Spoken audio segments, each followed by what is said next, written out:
Être dur au mal, c'est indispensable, n'est-ce pas? Salut, c'est François.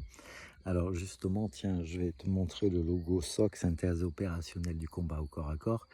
Et oui, dans l'apprentissage de la self-défense, de la défense opérationnelle, dur au mal, encaisser des coups, apprendre à encaisser des coups, c'est quelque chose qui est essentiel.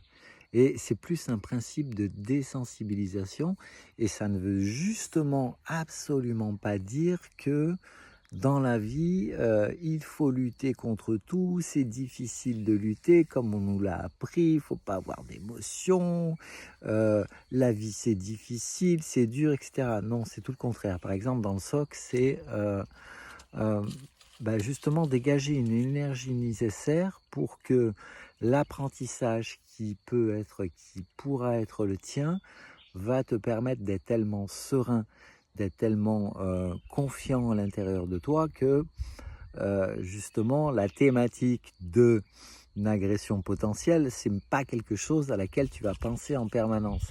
Après, être dur au mal dans ta vie de tous les jours, si tu imagines que tout va être difficile, qu'il faut lutter, qu'il faut être en insécurité, que tout va présenter un challenge insurmontable, qu'il n'y a pas de connexion au plaisir par rapport à ça, que tout est difficulté, c'est atroce, c'est difficile, etc.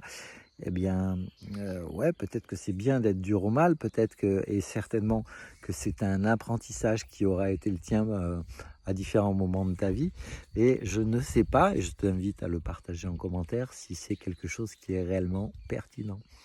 À bientôt. Ciao.